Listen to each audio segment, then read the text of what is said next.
Hello, and welcome to Culture Shocked, the pop culture podcast brought to you by four aging millennials and our outdated opinions. I'm Mike, and I'll be your host this week. Joining me, as always, is... Hi, I'm Adrian. And guys, this year for Halloween, I'm going to be that character from Lord of the Rings, Viggo Morgenstein. How many freaking vampires am I supposed to care about these days? My name's Corey. Be afraid. Be very afraid of a Halloween episode of Culture Shocked. It's that time of year where you can all dress up, hide behind a costume, and be a complete dick. And get away with it! An episode? Where's my candy, you son of a bitch?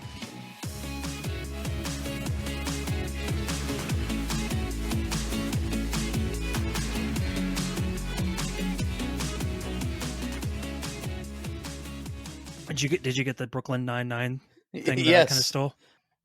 I took it and then I made it mine. Well, that's called stealing. Copyright infringement. There are many words for it. I'm sorry about last night. We found the title to her sex tape. Name of your sex tape. Name of our sex tape. Oh, one of the best shows, man. The first time he drops that. Yeah. What the title of our sex tape?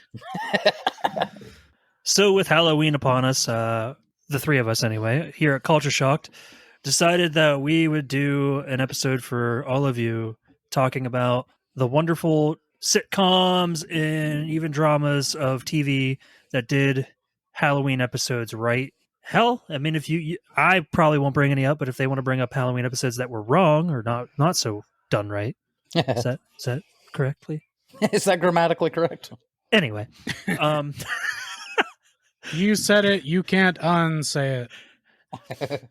we just decided, we'd kind of talked when we talked about that 70s show, we mentioned one of these episodes already because it's one of the greatest episodes of that 70s show. Oh, absolutely. It's one of the best Halloween episodes as well, of anything. There's a couple of them, actually, because there was that one. The one where they're in the school and they find out what Jackie's middle name is. Yeah. And then, of course, there's the Alfred Hitchcock one where, Eric's falling in the spirals. Like, ah! I don't know why I love that so much. But, I mean, I don't know. Most sitcoms, they do this thing where they have to do more than one Halloween episode. It's like a rite of passage. That's because it's fun for the actors, man. They get to dress up and do fun things, and I mean, absolutely. Oddly enough, I think Friends only did it once. they only did one where Halloween was focused on. Yeah. Yep, they did one Halloween episode because they mostly, for some weird reason, they focused a lot on Thanksgiving. They in did that show and Christmas.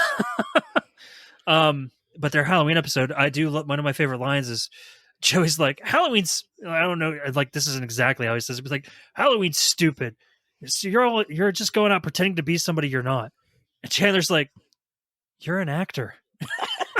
Yeah, he says something like, a bunch of people getting dressed up and pretending to be other people. He says, you're an actor. Chandler's face of befuddlement, amazement. Like, are you actually saying this right now? There's another episode where he says, I'm not good at remembering lines. He said the same thing. He's like, you're an actor. Oddly enough, I've learned that there's a lot of actors that are terrible at remembering lines. It's true. Some of them have to have cue cards. And people love them, so... But, we could... It's up to you guys. We talk about that 70s show, or we could talk about Friends since we brought it up. Either one. Yeah, but I think all of our listeners know, if you go back and listen to a couple of our earliest episodes, how much we love Friends and How I Met Your Mother.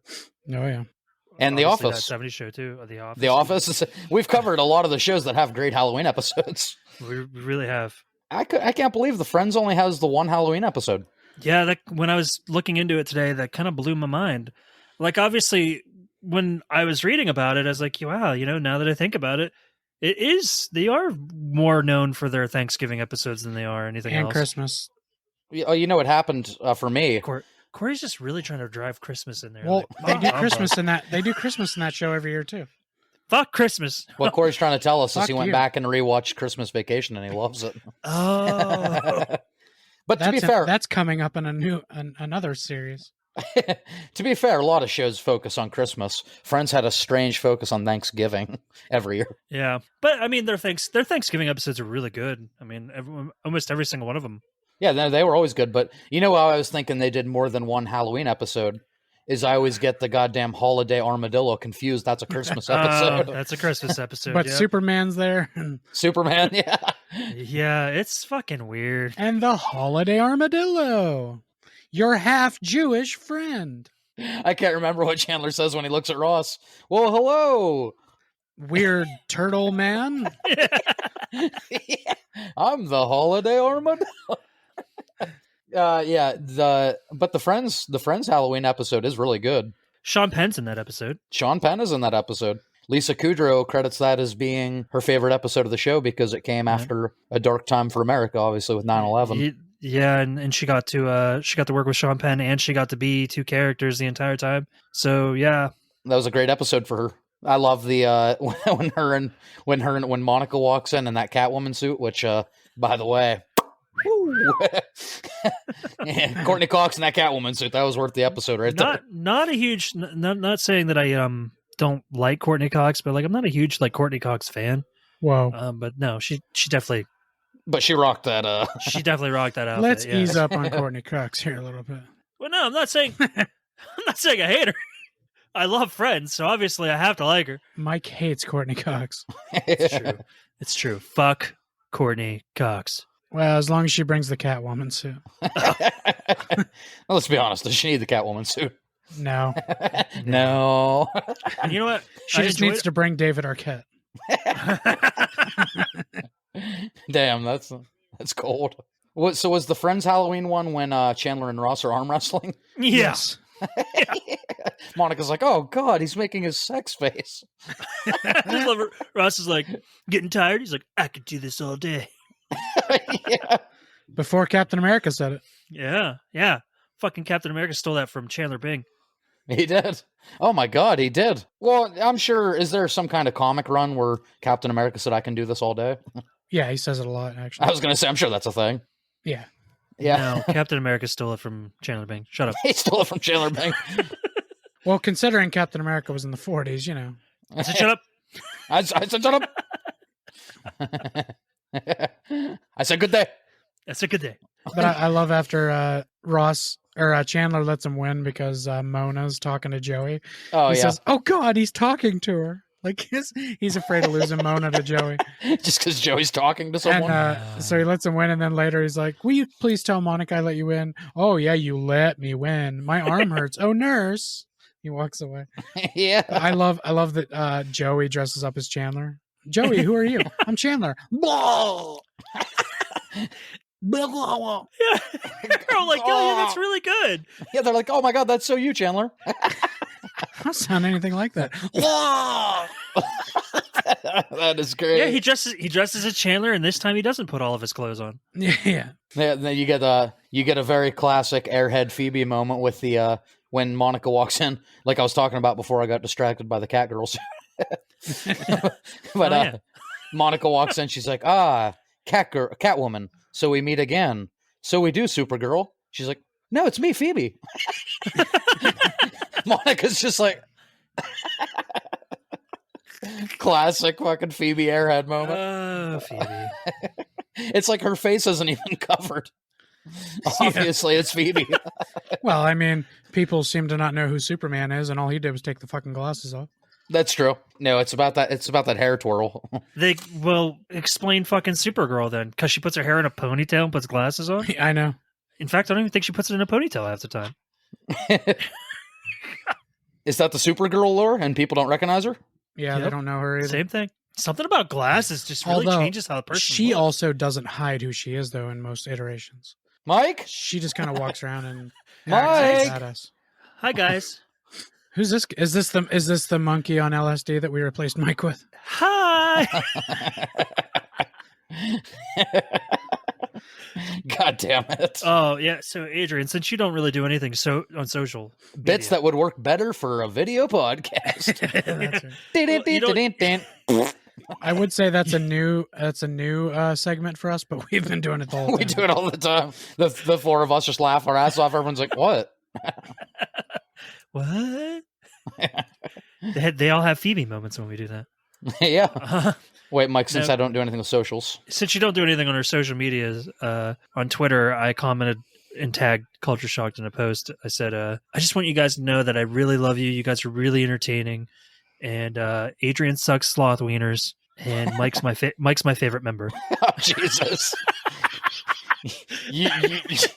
you did that on our Twitter? You said Mike's my favorite character? Yes, he did. Under his Twitter, Mike Craig. Yeah.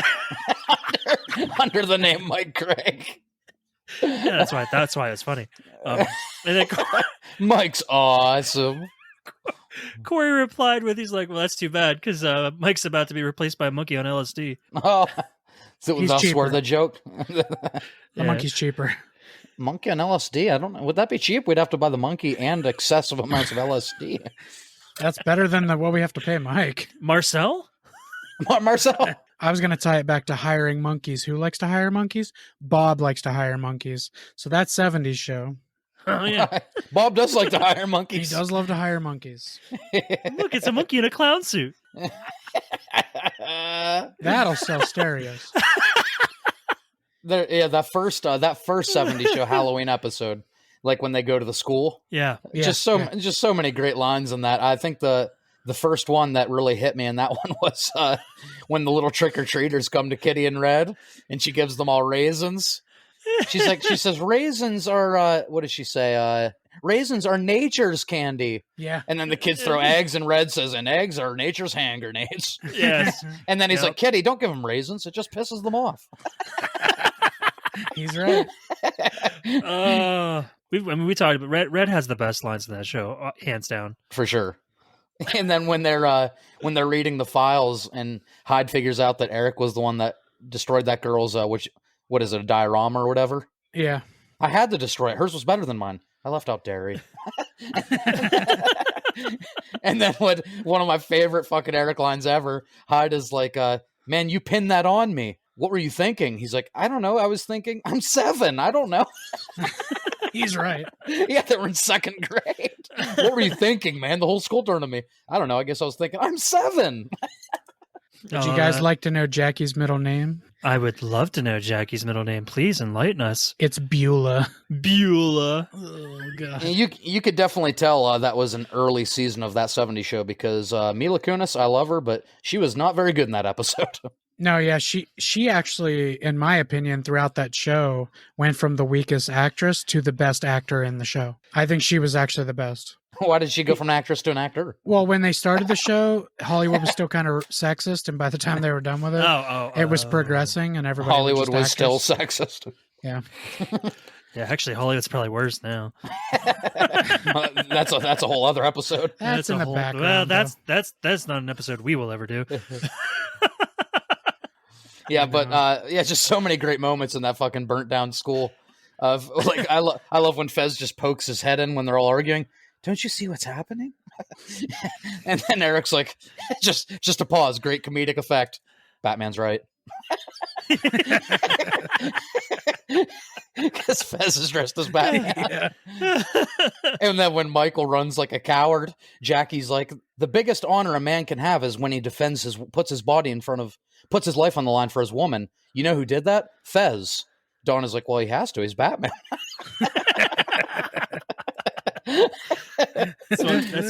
That's why my name is Fezman. Yeah, Fezman. Oh, I just got it. Fezman. And then they're watching. What was for it? everybody on here that doesn't understand that, his name is Fezman on our room right now.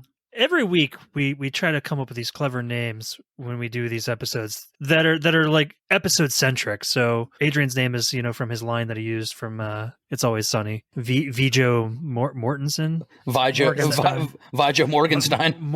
Morgenstein, yeah. Yeah. It cut. Oh, I guess it's right here. I'm a fucking idiot. Listeners, this is just some of the behind the scenes magic. You learned that I'm actually stupid.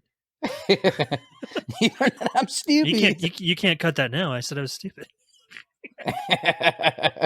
Adrian's editing it. He can do whatever he wants. That's you can true. do whatever you like. Oh, no, I'm definitely cutting that. you don't like Ti? I don't like you. I was hoping he'd say that. I don't like you singing, T.I. But yeah, that first episode. I mean, the follow up is like one of my favorite episodes of that '70s show, and one of my favorite Halloween episodes. Period. But that first one, it's got some hidden gems for being a season 2. That's the Hitchcock one. Okay. Yeah, but that first one, the Hitchcock one's great. Oh, it is. That's my favorite one. That first one, just gem after gem of lines, though. Like when they go to watch Texas Chainsaw Massacre, you just like hear the girl screaming her lungs off on the screen. Eric's just like, "Oh, she is very good."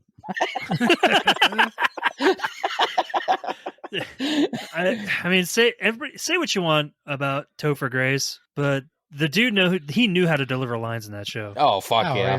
He's my favorite character in the show, just because of his timing. He used to be my favorite character, but as I got older, I like Red more. Am I becoming an old grumpy man? That's very apparent. It is funny when we all started to watch that '70s show. We were like the Eric Foreman, and we were becoming the Red. He doesn't even get a last name. He's the Red. The Red.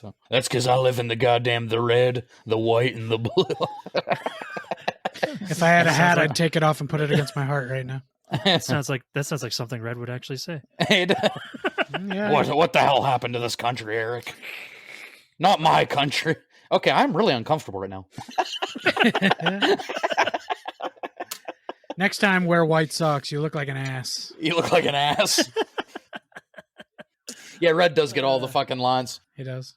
Isn't the first Halloween episode in that '70s show when they're flashing back and forth between all them and then like when Kitty found out she was pregnant? It's like shot in black and white. The first Halloween episode? Yeah, because like she's in her kitty outfit. Oh, how clever. Red's friend comes with him, Frank. He's like, I get it, because you're Kitty. And she's like, yes, I am, Frank. And what are you? He says, I'm a bum. She's like, and I knew that. It would make sense that would be the first one because the kids are out of the house and they're not being filmed in that scene. Yeah. It would make sense for location purposes. Yeah, because they're like at the school. Yeah. Yeah, it's that one. Our research department. Season 2, episode 5, Halloween. Yeah, that's the one where like Kitty's trying to get rid of Red's mom. She's like, Red, I could use some help here. He's like, oh, Kitty, I'd love to help you, but me and Frank have to take these beers to the garage and get plowed. I love how they show like Frank was like just this fun party animal guy before he had kids. He immediately became this fucking bitter old man. He did too. He really did. They showed him as this fun-loving, loved people at the house partying. He had a bunch of friends. You know, I feel like that didn't happen until Eric came along. Because he's always so nice to Lori. Yeah, and I know the show did that intentionally for comedic effect, but man, it pisses me off. It pisses me off so much. Red's so good to Lori, and she's like a shitty human, and Eric's like actually a good dude. Isn't that how it works in every like family though? Yeah, and I think Red was a part of the generation where like men, you have to toughen up, and your daughter's like your little princess, and she can do no wrong. Perfect example is my brother. He's a pretty decent dude, always on the ball with his shit. I'm a fuck Hi, up, Matt. and everybody likes me more. Well, not everybody. And in me and Adrian's case, our dad didn't love us. Either of us. Daddy was to take me to the fair. That's not true. My dad did take me to the fair once, but he left me there. He was like, oh fuck, what movie was that? He was like the dad in the Many Saints of Newark, the Sopranos movie. He took Tony to the fair, but just so him and his friends could do like criminal shit while Tony played at the fair. Exactly. That was our dad. Perfect example. That's a good dad, if you ask me. He took him to the fair. Actually, sorry, he took his sister to the fair every day as a front, but he never took Tony. Tony snuck in his trunk. Okay, I take that back. I want to kind of talk about one we probably won't talk about a lot because it's an older show. I'm not sure if you guys even ever got super into it when you were younger, but Snoresville. Oh, sorry, what? Go ahead. Family Matters did a really crazy Halloween episode where Urkel had a little puppet that looked like him, and it came to life, and it was super fucking creepy. It was a very creepy episode. It was called Stevel the Dummy. Stevel. It was, oh my God, it was so clever. fucking weird. It was a little kid in a Steve Urkel mask and clothes. And it just looked like Chucky walking around telling him what to do and turning people into. I think he turned the mom into an accordion or a flower or something like that. And then he turned his dad into a puppet, made his dad a puppet. Oh, damn. Yeah, it was a fucking weird episode. So it was like the first Child's Play with like an actual human playing Chucky at a lot of scenes. Super fucking jarring. It was weird. I never really got into that show. Like, I'd watch it when it was on TV, but like it wasn't something I went out of my way to watch. I remember very little about the show, honestly, but that episode, I remember that one a little bit. Yeah, no, I wasn't really a big Family Matters guy either, but... So Corey kind of touched on one that you and I haven't seen. I'm going to throw one out there that I know I've seen, and I don't think you guys have. Doug and I will eventually do an episode on this show. So. Oh, okay, you're going a different way than I thought you were. No, I'll go the other way. Don't worry, I'll touch on that one later. Yeah, because that one's fucking hilarious. But this one's really good. It was very well done. There's a Boy Meets World episode called "And Then There Was Sean." Yeah, which actually didn't even come out around Halloween time. It came out February 27th of '98. But because of the undertones of the episode, everybody considers it like a Halloween episode. They're all locked up into the school. It's got a very horror-esque feeling to it. There's a masked killer on the loose, and this actually came out before Scream, and it has a very Scream feel to it. Oh, does it? Yeah. For the love of God, guess who makes a cameo appearance? Wes Craven. Jennifer Love Hewitt. Oh, Jennifer Love Hewitt.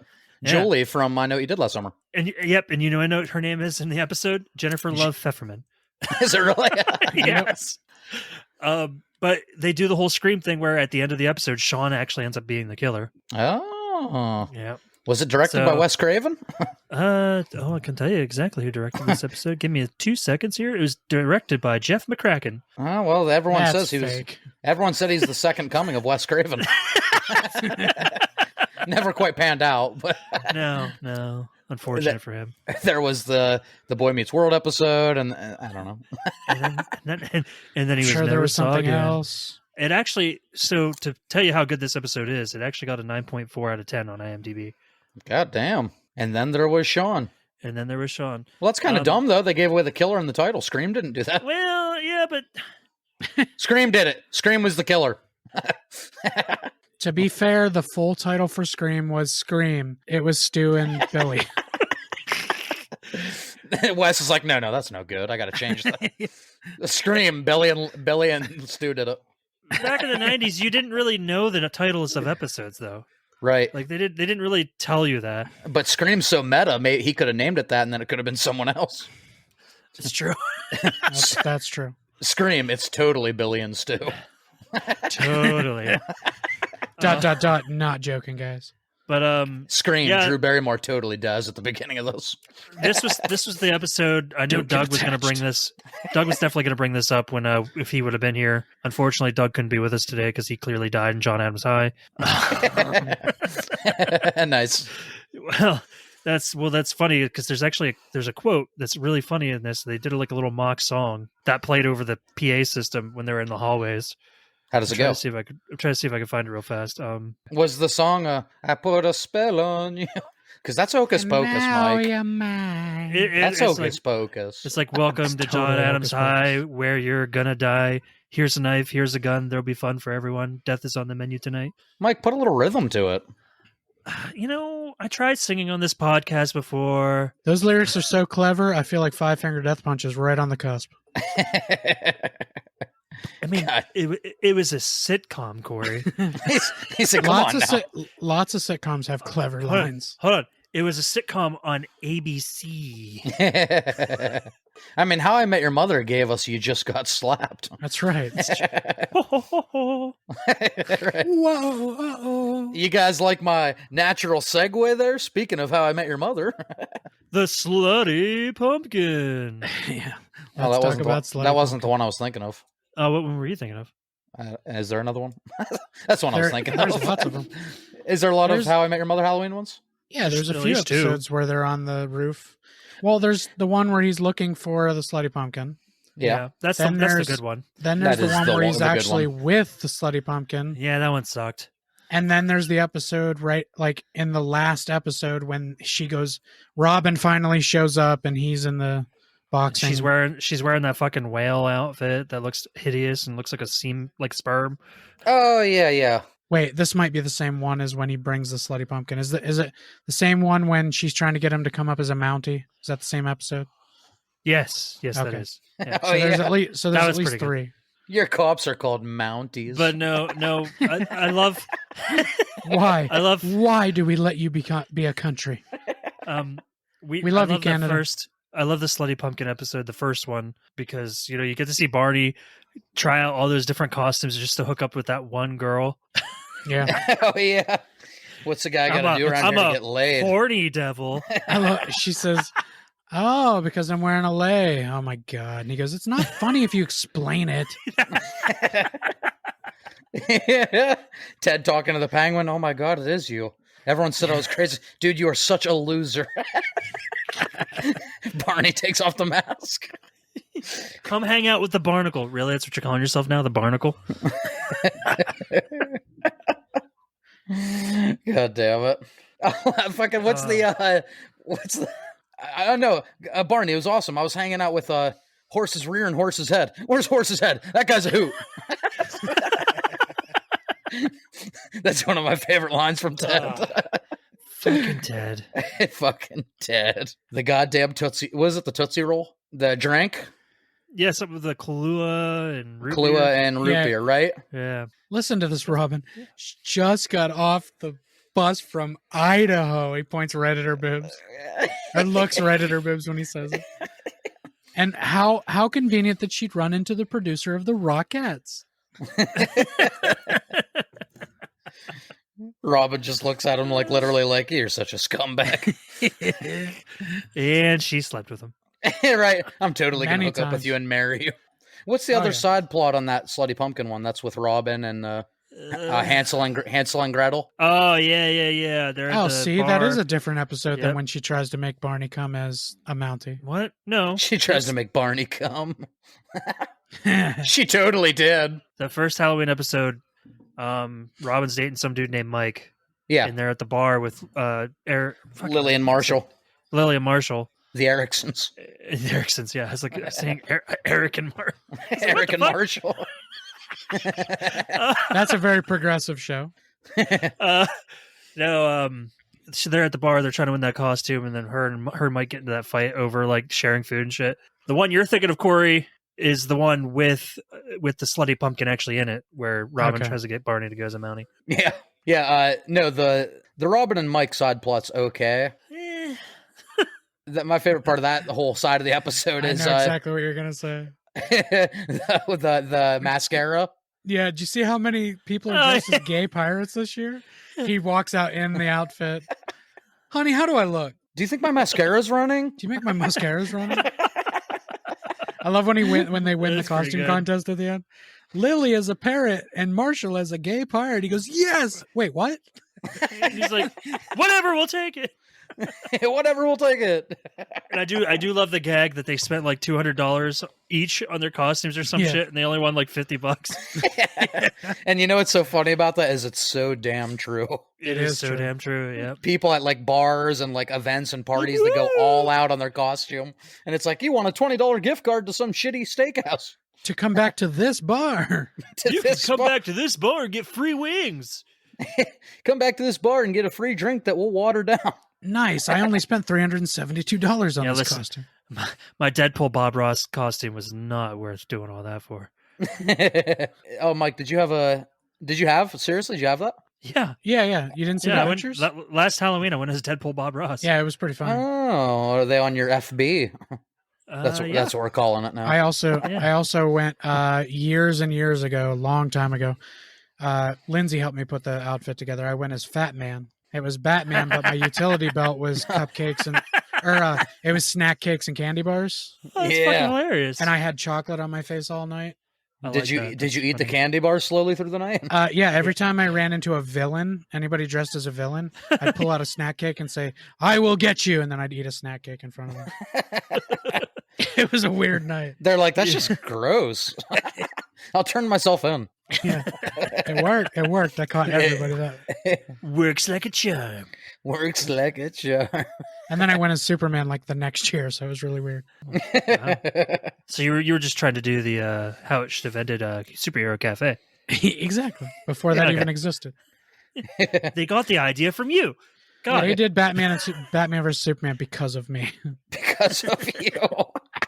Not because of years of build-up. You heard it here first, folks. All me. Or totally not trying to keep up with the Avengers and rushing DC's timeline, thus shooting themselves in the foot, causing years and years of despair. Hi, Matt.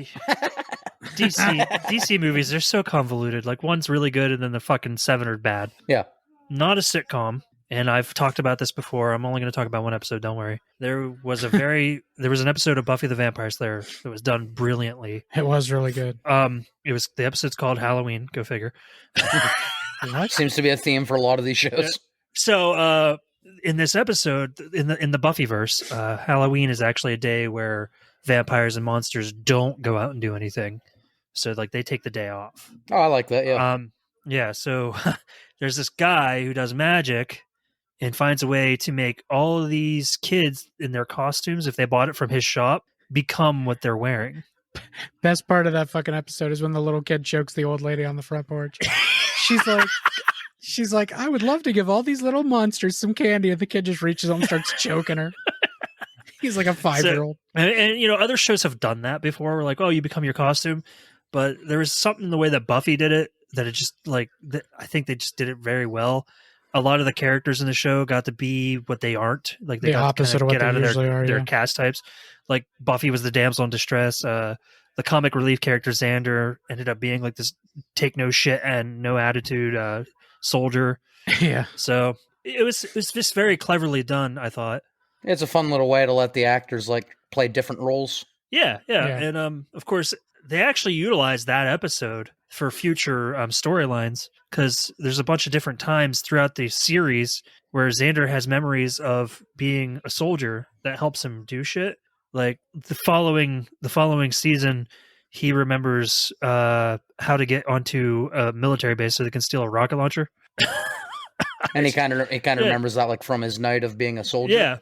Yeah. You know, all that shit's embedded into his brain. Eventually, it's kind of cool as the show progresses, he starts to forget that stuff. Like, he's like, I'm not sure if I can remember how to do this now. You know, I lost a lot of that. Well, it's cool how they do that. Like, it doesn't just stick with him forever. Like, yeah. Adrian, I want you to do me a favor when you edit this episode. Keep in there that Mike started this with, I'm only going to talk about this one episode. And then he started going off on Xander for the next couple seasons. Sorry. Mike's like, basically, so here's what Buffy is. It's just really funny that you said that, because you're like, I got to stay on track. And then you just went, and I was like, oh, there he goes. And one more thing. Can I finish? But no, that episode is really well done. You get introduced to a character that's reoccurring. He's kind of a prick. That's the guy that does the magic thing that makes everybody turn into monsters. And of course, that's one of few episodes in that season that James Masters is in, which he ends up becoming a series regular. But those who aren't aware of who James Masters is, he's Spike in Buffy. He played Brainiac in Smallville. Yeah, he was actually my favorite part of Buffy. 0 for 2. Yeah, 0 for 2. For me. Did you ever see P.S. I Love You? Oh, God, one time, a long time ago. He was Gerard Butler's weird best friend that you only see like for 15 minutes the whole movie. Nope. He's in the very beginning at the wake. Oh, I thought you meant the guy she ends up with. I was going to say, that's Jeffrey Dean Morgan. Yeah, that's Jeffrey Dean Morgan. No, James Masters is in the beginning of the movie at the wake. Adrian's favorite actor. Oh, here's how you actually know him, Adrian. Yeah. It's one of the best movies that ever was made. He played this little-known character called Piccolo. Oh, that's right. He was in Dragon Ball Evolution as Piccolo. Yeah, he was the only one. So he's actually a huge Dragon Ball Z fan. And he flipped out on the guy because Piccolo wasn't even going to be green. And he flipped out on him. He's like, dude, people are going to hate this. I'm not doing this if he's not going to be green. Yeah, he was like the only like salvageable part of that movie. He tried his best. He worked with what he had. He worked with what he had. The movie could have been even worse if not for his input. That's why he chose to come back to do a voiceover for the English dub of Dragon Ball Super. Yeah, and play the voice of Zamasu. So he could actually do something decent. Yeah, because he said he wanted to redeem himself for that such a shit showing. Yeah. So another shitty Dragon Ball Z property. How dare you? Fuck off. Zamasu is actually one of my favorite villains. Anywho, We talked about this in our Dragon Ball Z episode. I think it was episode 20 something. It's back there. Go listen to that one and then go back to the first episode and download them all. And then come back to this one. We're still here. We'll still be here. Well, Mike, we know we definitely know that Buffy is one of those things we could have like guest people on that you could do an episode with. I would love that. Was actually the whole reason Mike came up with that idea. So that actually is the whole reason I came up with that idea. You could nerd out about Buffy. I want to do an episode on Buffy so bad, and I know we'd get a lot of listeners on it because it's huge. I mean, it's a huge show. Yeah. I know you've never seen it. Doug says he'd probably watch it because he made it through Vampire Diaries, which I know. Kudos to him. I know for a fact that I liked it back when I used to watch it, and Katie's a fan, so I definitely could get through it all before we did that. But yeah, that's fine. But I mean, speaking of, if anybody wants to jump on, message us. We can get together and see if you'd be a fit to hang out with us for an episode and maybe talk about something you want to talk about. I don't fucking know. That's a Patreon exclusive. Yeah. I fucking want a guest on here so I can fucking talk about Buffy. Absolutely. What Mike is saying is he has no friends that like Buffy, apparently. So any listener in the whole world, guy from Germany, you like Buffy? Let's fucking go. Actually, I do. One of You don't even have to speak English. Exactly. And if you don't, why the fuck are you listening to us? I want to throw one more out there that's kind of obscure. I love for some reason it's implanted in my mind, the haunted garage episode of Rugrats, where the parents make a little scary house for kids to walk through with like squishy eye grapes and spaghetti hair. Oh, I remember that. The kids get trapped in there and they're like freaking out.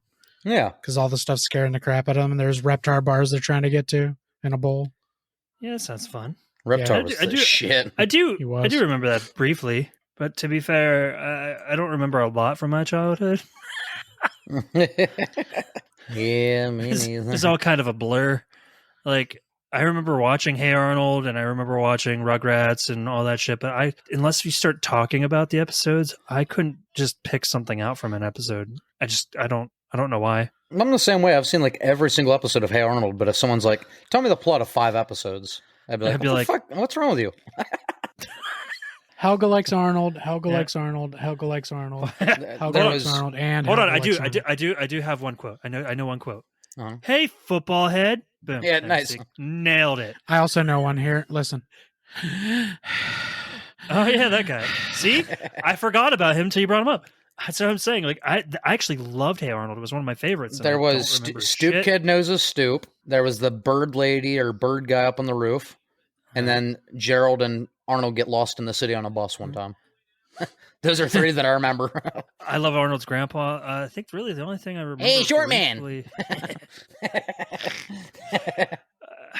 Then they had the really racist, like, Armenian character, I think he was supposed to be. Oh, yeah. Arnold, why are you doing this? It was really bad. Arnold! Yeah. That guy was the shit. Yeah.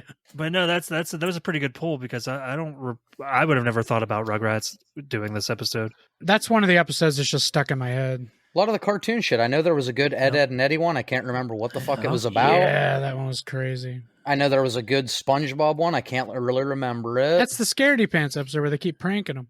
Oh, everyone. And then at the end, he pretends to be who's the ghost? Flying Dutchman. He pretends to be the Flying Dutchman, and then Patrick gets stung by the jellyfish, and he and he's like shaking all over the Krusty Krab. I do remember that one. The only thing I remember from SpongeBob is Smithy Witherman Jensen or whatever. He was number one. Yeah. Switty Warberman Jensen. Wait, I also remember the Krusty Krab pizza. My first ever Twitter name was Schmitty Warberman Jensen. So oh my god, it's a haunted grocery list. Bro, season 1 SpongeBob hit different. Well, that's because it was meant for Spike TV. That's true. Yeah, I was fucking Corey. I'm actually a fan of SpongeBob altogether. So yeah, SpongeBob's the shit. Tom Kenny, what up? Yeah. It was meant to be an adult cartoon. Yeah, it probably wouldn't have worked for too long as an adult cartoon, but no, probably not. It definitely worked better as a kids show. That just had little adult things thrown in there that only adults got. I'm going to throw out one more obscure show that not a lot of people are familiar with. We've talked about it on this podcast before. 2 guys, a girl, a pizza shop, a barber. I think an airplane pilot. Corey's the only other person in this podcast that's seen episodes of it. He might have even watched all of them. I don't know.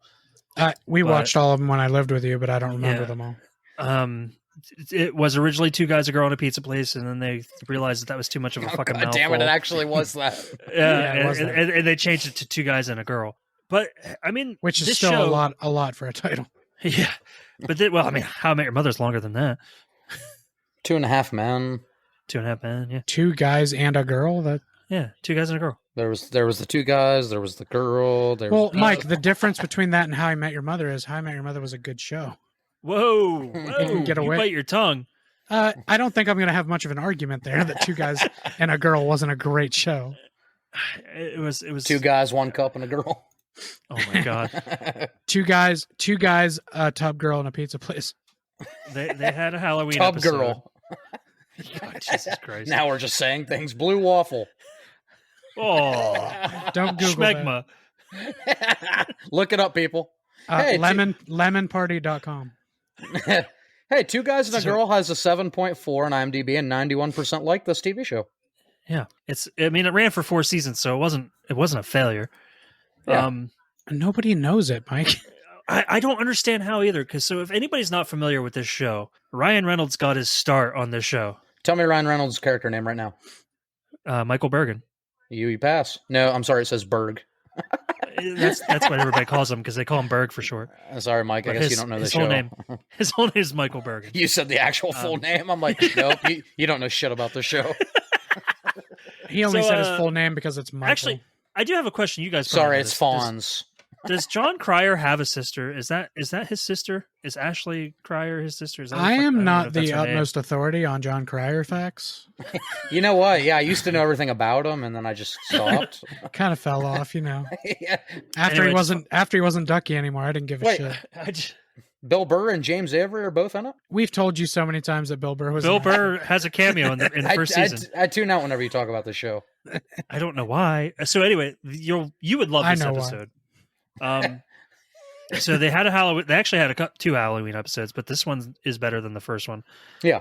There's an episode where they're all living in the apartment and they go down to the basement to talk to the maintenance guy or whatever, and he's not there, and they end up unlocking like a secret room by accident that has like all this fucking weird like Frankenstein like equipment, and somehow people's bodies get swapped. Oh, okay. So, we got a body swap thing. Yeah. So like Sharon, who's the girl in 2 Guys and a Girl, she becomes Berg.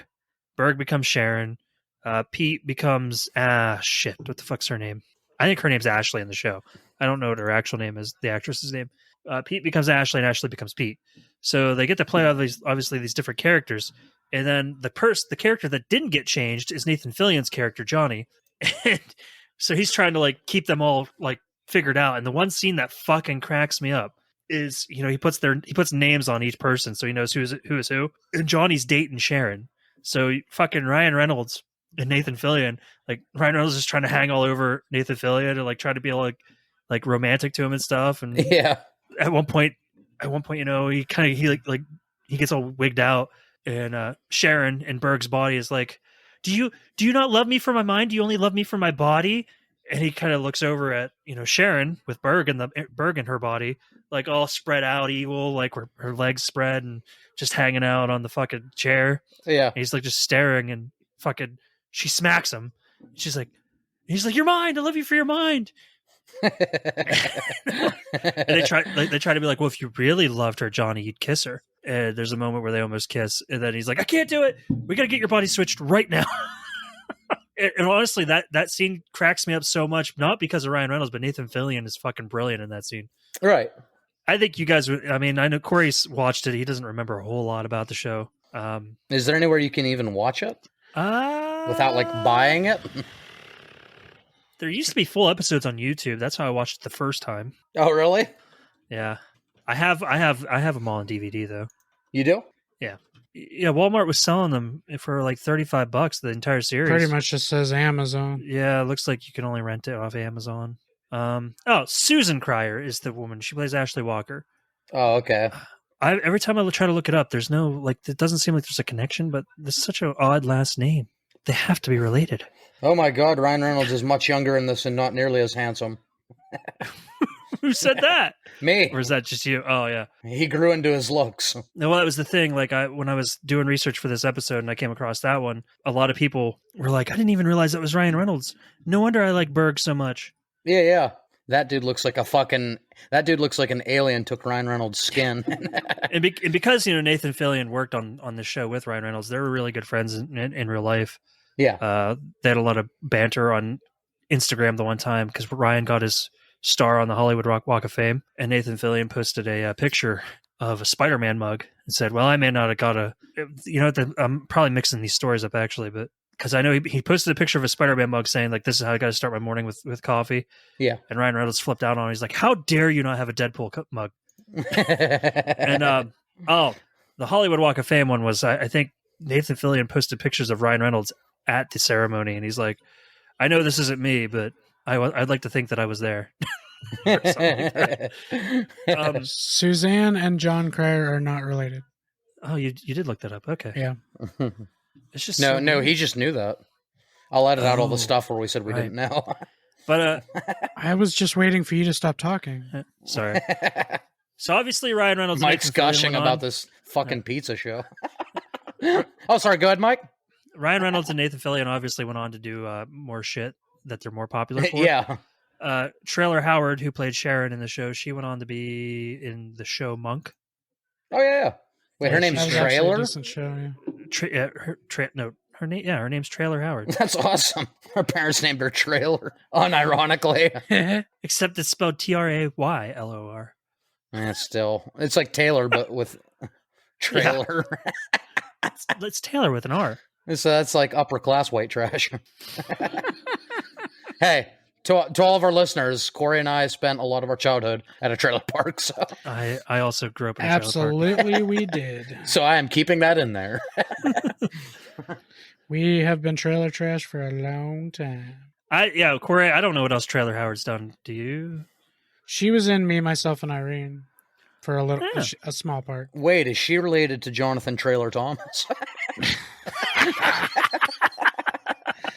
No, but she is related to one of the Trailer Park Boys. Is she related to one of the Trailer Park? She's the wife that fucking Ricky. She's the wife that Jim Carrey has at the beginning of Me, Myself, and Irene that runs off with the black guy. Oh yeah. Oh God! As soon as that Free Willy. So I have two ways to transition from that, and one is James Avery, because I have an episode of a show he was in I want to talk about. You probably all know what show. He was in Two Guys That Girl in a Pizza Place. Yeah, and my other way to transition that was I forget. What the fuck was... Oh, the other way was Ryan Reynolds, because I don't know if you heard him say recently that he would love to be Mac's boyfriend and It's Always Sunny. I did. I did hear that. Yeah, that would be fucking amazing too. That would be amazing. I would love to see them. He was already Patrick Warburton's boyfriend in both Ted movies. Yep. Yeah. And he didn't have any speaking lines. Because Ryan Reynolds and Robert McElhenney have like a friendship now. Well, they did that mockumentary together where they bought the soccer team. Yeah. So I think they would have great like chemistry on screen. They already do. I've seen a lot of interviews with them. They're pretty good. I'd love to see them on screen together. Ryan Reynolds is also really good friends with Seth MacFarlane. That's why he's done the Ted movies, and he did A Million Ways I to actually Die watched West. the thing with Seth MacFarlane where he said all I did was ask him, and he said yes. He didn't get paid for it. But I feel like we're going to talk about that episode in more detail. So real quick, I just want to throw my James Avery out there, rest in peace. Yes, sir. To Hexen the Single Guy from The Fresh Prince of Bel-Air. Oh, yeah. Where Will gets hexed. You don't fuck with the costume designer from Beetlejuice. He'll put a spell on you. He's like, don't use the F word with me. Yeah, no one uses the F word. Fake. He called him fake. When he pulls out. Get you,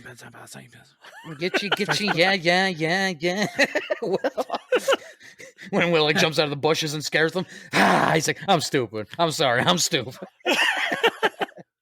I love that fucking. One of my favorite moments from Will in the entire show is when Vivian says she'll go to the seance with Hillary, and like she's trying to guilt the rest of the family. She's doing like a fake cry, Yep. And like Carlton and Phil aren't having it at all, and the camera shows Will, and he's like, his lips quivering. He's like, "I'll go with you, Aunt Viv." And the rest of them like are gilded into it, and she's just like looks over to Ashley, "Learn from me, child." Just the way that they like show them, and then they show Will, and he's like, "I'll go with you." Oscar slaps be damned. I love Will Smith. Oh my God, yeah. Will, I mean, he's brilliant. I have mixed feelings about that. You can't take away a man's career. I mean, it was wrong what he did, and he fully admitted that. But yeah, something more severe probably should have been done than just you're banned from the Oscars. At the same time, you mean to tell me that if somebody was talking shit on your wife like that, you wouldn't fucking go up and slap the dude in the face? People forget he's from fucking Philly. He really is from Philly. I know. He's still got that in him. Hey, those seemingly nice guys from Philly. You got Will, you got Bill Cosby. I'm just...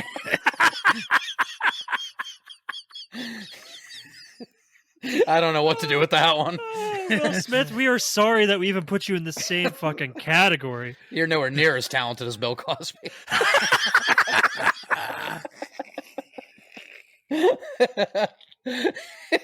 I'll figure out what I want to do with that. Will, you have not produced the amount of comedy albums that Cosby has. It's true. But I told Will to have a Coke and a smile and shut the fuck up. Shut the fuck up. But Will did make a parody Nightmare on Elm Street song. A Nightmare on My Street. That was so terrible. A lot of his music was. I'm sorry, Will Smith. Hey. Will Smith is a lyrical genius. Who could ever forget his lyrics? Miami. Well, that's better than some current. She got a big booty, so I call her Big Booty. I was gonna say that's better than some of the new. I mean, that's true. Now there's lyrics going screet screet. Island boys. Insert dolphin noise here. Okay, Adrian did it. I was gonna. I call this one the dolphin. See, music today just sounds like Ross on his keyboard. Oh yeah, I like that. Okay, that's true. Someone needs to have like a current track with Ross just playing keyboard over the sounds. And if you want to hear one of the funniest stand-up bits about music today, go watch what's his name? Trevor. He does the Daily Show now. Trevor Noah. When he's talking about his little cousin from Africa, when he cries, he sounds like the new rappers. He goes,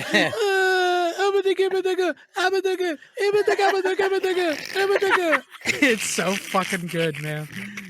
That's so awesome. funny. I'm gonna have to look into that. Oh, it's like the very beginning of one of his specials, but I can't remember which one. And two things. Right now, if Doug were here, he'd be gouging his eyes out, saying, "Music is just as good. You guys just don't look." Doug, you're wrong.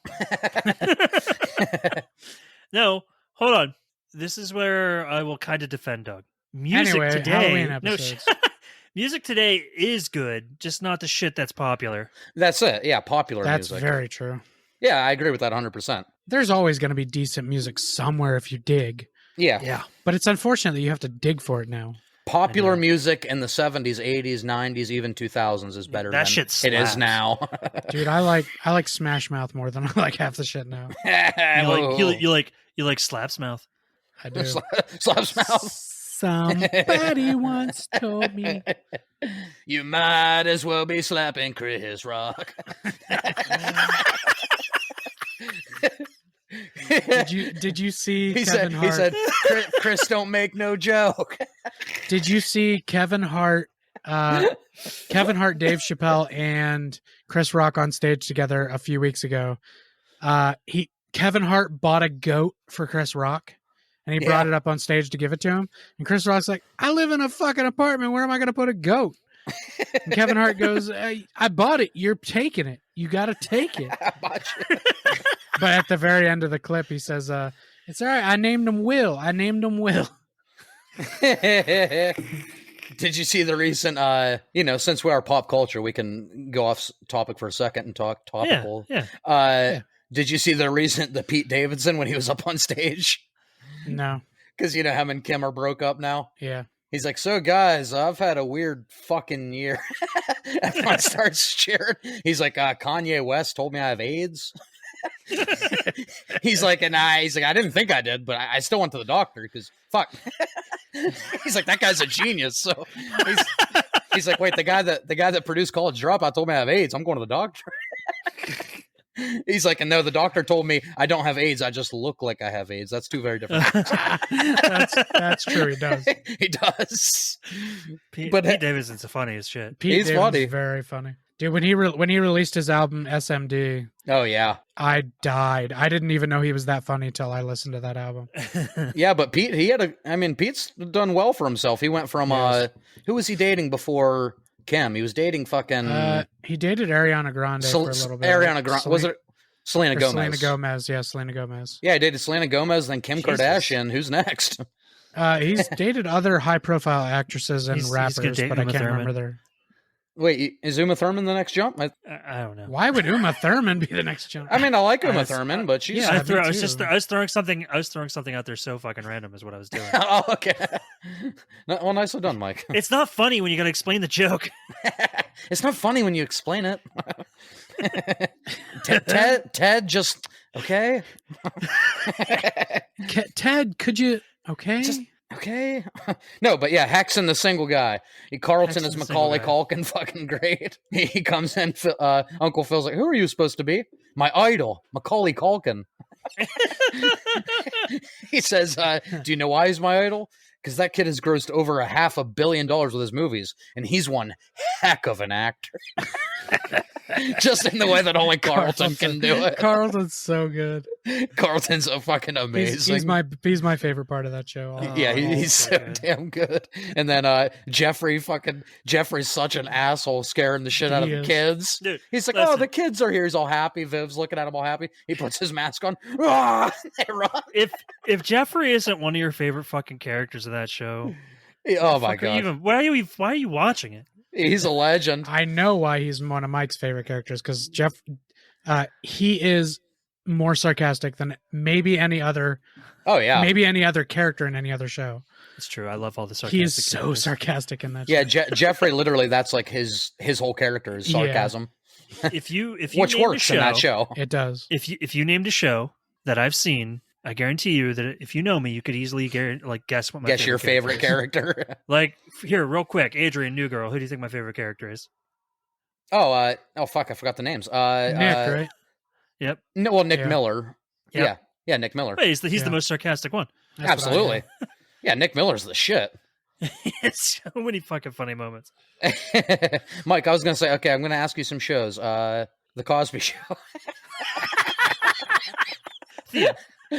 That 70s show. Hi. Oh wow, this is getting problematic. I'm out. Corey, you have one? I see what you're doing there. I'm leading you down a bad path. You could have anything that Harvey Weinstein's made. You could have said The Ranch. What's that one sitcom? Damn it, I missed it. What's that one sitcom that Dane Cook did for 2 episodes? Oh, I never watched that. Can't remember. Oh wait, really? Yeah, he did a show. He actually did 2 sitcoms. One was with a monkey. It lasted 2 episodes. Jesus. And the other one I don't remember. I used to have the DVD of all 4 episodes of the 2 shows. They were really bad. Corey, favorite character in Louie? Me? Yeah. Wait, which Louie? The Louie, like the original from HBO or the No. FX Louie? Yeah. Louie. But in the original one, it's Jim Norton's character. Oh yeah, good fucking call. I loved him in that fucking show. The Office. That shifts. Is there anybody slightly problematic? My favorite character in The Office shifts. Ricky Gervais. Yeah, mine's always back and forth between Dwight and Jim. Mine shifts a lot, actually. So speaking of The Office, how many great Halloween episodes are there of The Office? 2.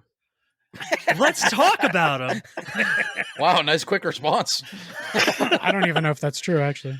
I know there's 2 that made it on a lot of people's top list. There's a lot. There's 2 episodes that are pretty prominent. They actually might be the only 2. I might have been right. Accidentally, you might have been right. No, no, because they've tried to get Jim to dress up for quite a few episodes. So there's more than 2 for sure. Yeah, you had three hole punch Jim. 3 hole punch Jim. I think that's the first Chris Bosch Jim. Chris Bosch Jim. Popeye Jim. Popeye Jim. Yep. The one where he was. I'm Dave. He had the. I'm Dave. Big deal. This outfit cost me $300. What are you, some kind of monk? I am a Sith. So, I'm a Sith Lord. So one of my favorite moments from the very first Halloween Office episode is Michael's trying to figure out who to fire. Yeah, between Creed and fuck, what's the other guy's name? Devin. Devin. Yeah, and he's originally going to fire Creed. Creed somehow talks him out of it. Devin's the worst. You got to fire Devin. Creed's like, no, you can't fire me. We've been here since the beginning. Michael's like, what are you talking about? Like they barely know each other. Creed's just spouting his crazy shit. At least Devin was already dressed to go to the unemployment line. That's true. He was a hobo. And the fucking and then classic dad joke. A classic Michael fucking this is the hardest thing I've ever had to do. And then Pam's like, why'd you put it off till the Halloween party? Because it's scary business. Fucking Michael's such a dumbass. How can I just come in and put a costume on today? Oh my God, Michael! That fucking extra head. Yeah, Michael, I forgot to tell you how hilarious your costume is. That's so easy just to get on his good side. Yeah. And you have fucking you have him like going through the firing with Jim. Jim, I'm really sorry, and it's nothing. It's purely business. I am going to kill myself. Wow, that is an overreaction. And then Jim answers Michael's phone. Michael Scott. Michael's like, go. The difference between Pam trying to schmooze him to keep her job and Jim just trying to get fired. Jim's still an ass, and like he's still charming. But the problem is Michael Scott. Michael wants Jim to be his like best friend, so he'll never fire Jim. That's what it is. Yeah, because like when Jim's talking about like, I honestly think Michael has no plan going in today about who he's going to fire. It could just be the first person that rubs him wrong. Jim, can I see you in my office? He looks up. Yes. As soon as he says that, he's like, oh, fuck. Fucking Jesus. Yeah, that he was Jesus, but that was a Christmas episode. Yeah. Oh, right. David, guess who I am? Michael, I really don't have time. I can walk on water, and I have the power to heal leopards. You just hear David like...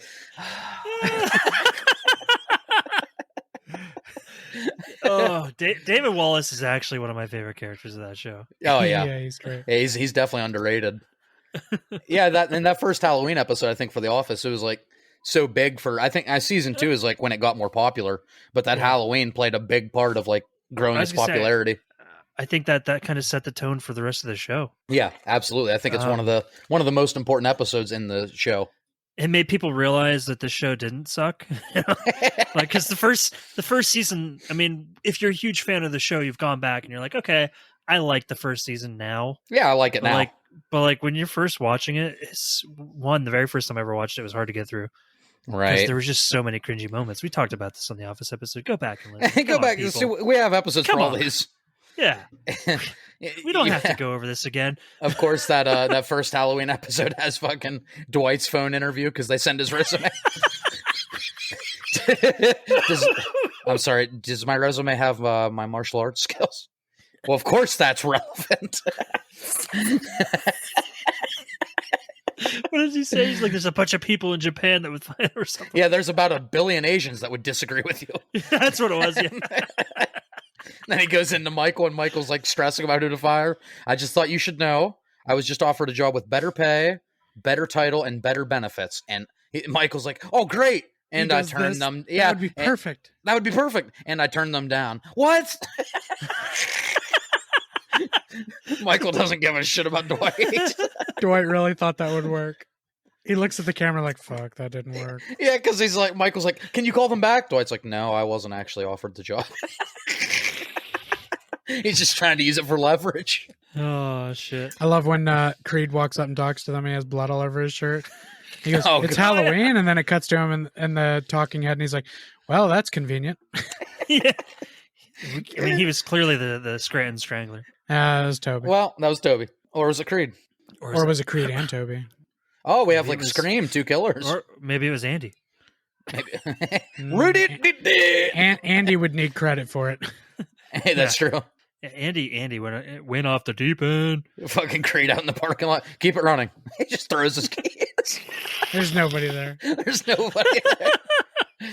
That show is so fucking good. Creed's the best character. Yeah, I mean, Creed is my favorite character. In all reality, Creed is the best character. Yeah, Creed might be like one of the best characters in TV history.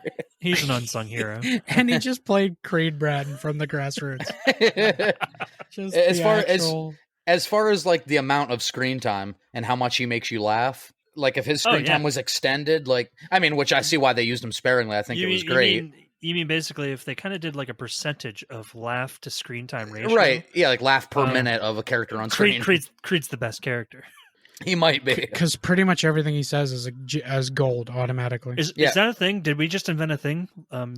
Laugh screen time Trust ratio? me, we definitely did not invent that. There's a stat for fucking everything now.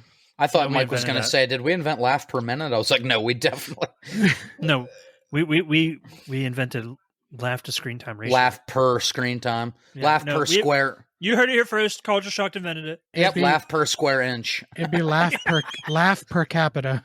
Laugh. Yeah, I like that. Yeah, laugh per capita. We did it first. We did it first, bitches.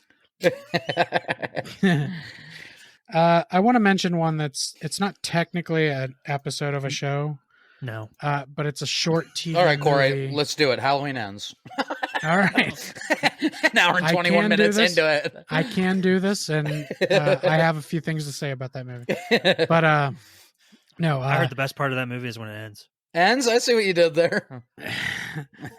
The whole movie was ends. I won't say anything. I'm sure Corey and I will talk about this at some point. No, yeah, because we're going to talk about this. I can't say anything. And I also have thoughts, which you'll see by the time this YouTube... Oh, damn it.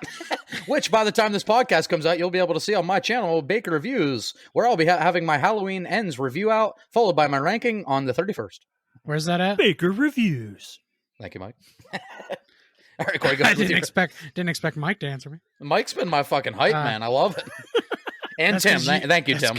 That's because you have no social media presence. Oh, yeah.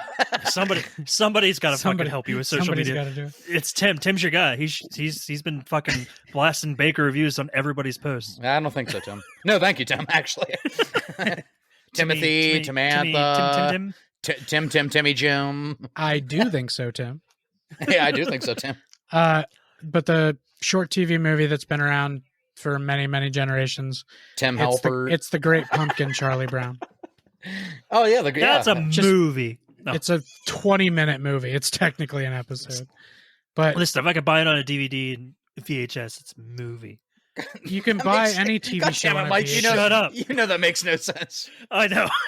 Why are the discs so small?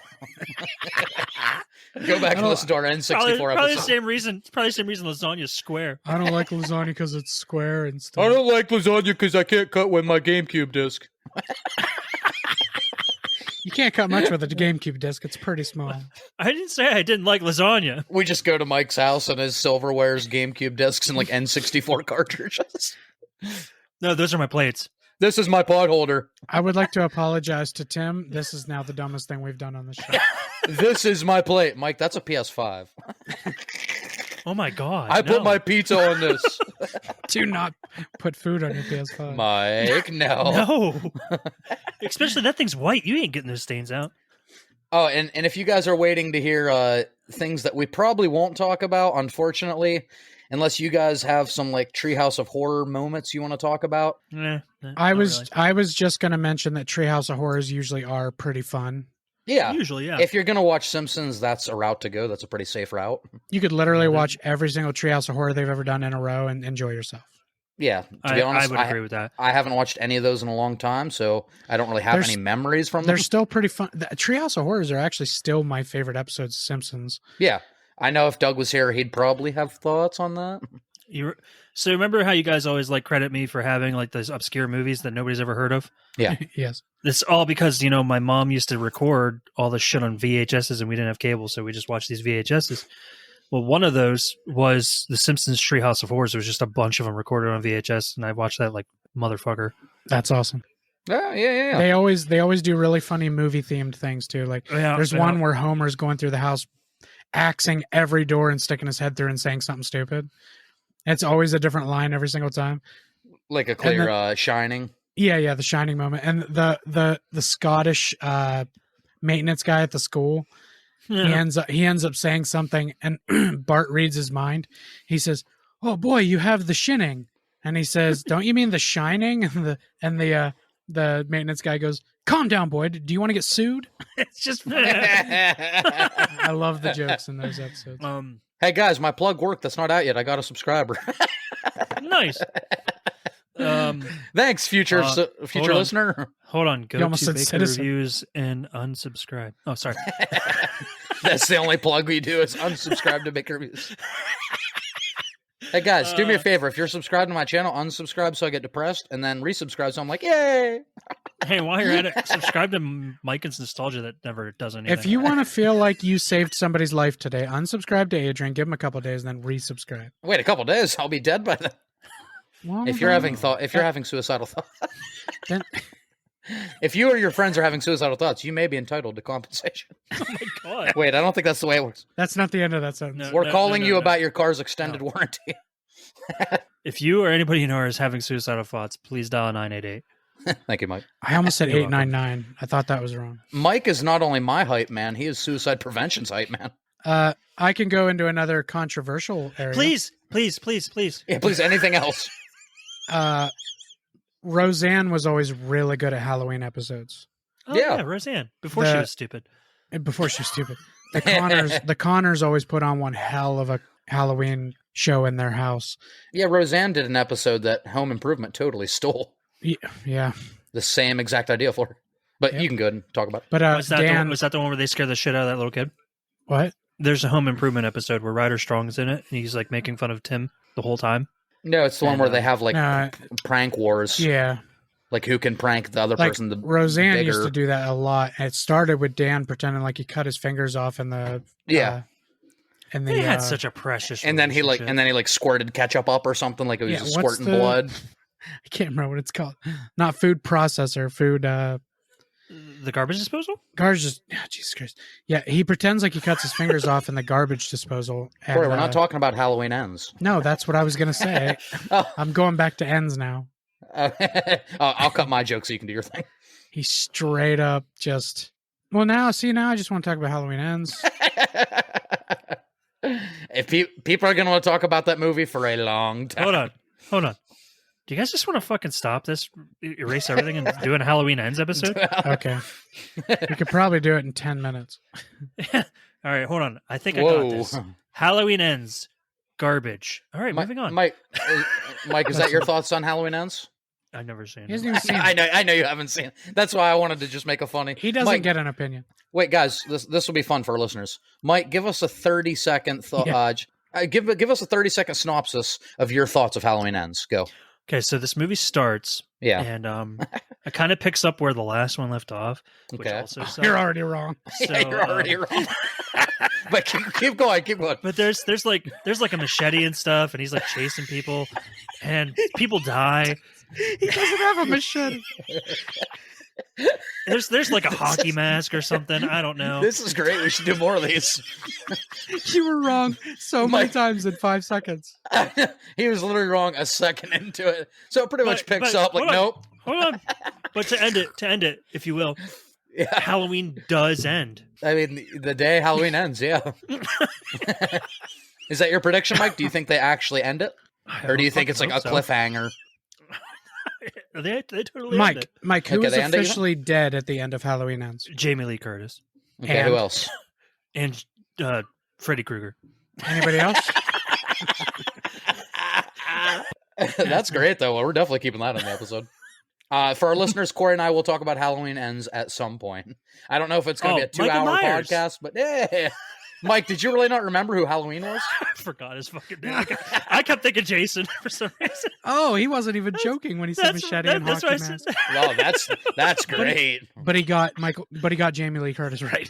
Yeah, I did get Jamie Lee Curtis right. you got the final Hey, she's girl. a new girl. She's what? She's a new girl. She Oh, plays she's Jessica's in. mom. I thought you said she's a new girl. I'm like, I no, just no. said she's not a new No, girl. she's a new upcoming actress. You guys, Mike, she really was check in out Jamie she was Lee in Curtis. Halloween 78. Yeah. Okay, she time traveled. There's this new upcoming actress Time that sells yogurts that makes you poop. Activia. It's that lady yogurt. The lady ogre. Yeah. So I mean, all I'm going to talk about, Corey. You know, we're probably going to talk about Brooklyn Nine-Nine. I want to talk about Who Got Pregnant. I do. So if you guys have anything before that, no, I definitely do want you guys to talk about Brooklyn Nine-Nine. I haven't seen. I've been erasing stuff as we've been doing it. My last two on here are Brooklyn Nine-Nine and Who Got Pregnant? Sunny. So, Mike, you have anything else? I would just say I haven't seen Brooklyn Nine-Nine. I've seen episodes here and there, but nothing in order. Yeah, you don't know like the story. Yeah, as I was doing research, I found out that they apparently have like a whole series of Halloween episodes. Yeah, it's a big thing in this series. And actually, the fifth Halloween episode, I think it's called like Halloween. Halloween. I believe it is considered one of the best Halloween episodes on TV. So I am excited to hear you guys talk about that. Obviously, I saw enough of the whole Who Got Pregnant thing, so I can kind of chime in there. Yeah, but you guys know the whole episode. I don't. And you know at least enough about Sunny. You've watched like the season. I did. I made it to season 3 so far. You in the goddamn season 3. There's a pattern here. There's a pattern. Where are you at on Futurama? Season 3. Oh, God. Mike, stop watching Buffy for the 17th time watch these shows. I finished an episode, or I just finished a show I'd never seen before called Lucifer. Oh yeah, did you like it? I thought it ended kind of stupid, but it was a pretty good show. Do you think it definitively ended like Halloween ends? It did definitively end, yeah. Okay. Did it pick up right where it left off? 4 years later? Was it weird when Michael Myers was in the finale of Lucifer? It was a little bizarre, yeah. I was like, and then Paul Walker wrapped around a tree. Oh. That's a Paul Walker went to hell joke. Hey, like Jason. Then Aaron Hernandez was there for some weird reason. Well, he belongs there. Yeah. You go to hell and you die. Yeah, Paul Walker. You go to hell. God. You go to hell and you die. In all seriousness, Paul Walker, God rest his soul, he was such a fucking entrepreneur and a philanthropist. He was as a human being. Did you say full-on rapist? It's always Sunny reference. I'm a full-on rapist. Did you just say you're a full-on rapist? No, like kids, dyslexics. Oh my God. Oh, a philanthropist. No. Yeah, seriously, the words get in my mouth. I don't say them no good. Before I let you guys jump into the It's Always Sunny, seriously, if anybody, yes, Paul Walker jokes are funny to us, but in all seriousness, they didn't like his movies, but as a human being, he was an amazing human being. Absolutely. He was a great human. Yeah, for sure. Yeah. I like some of his movies.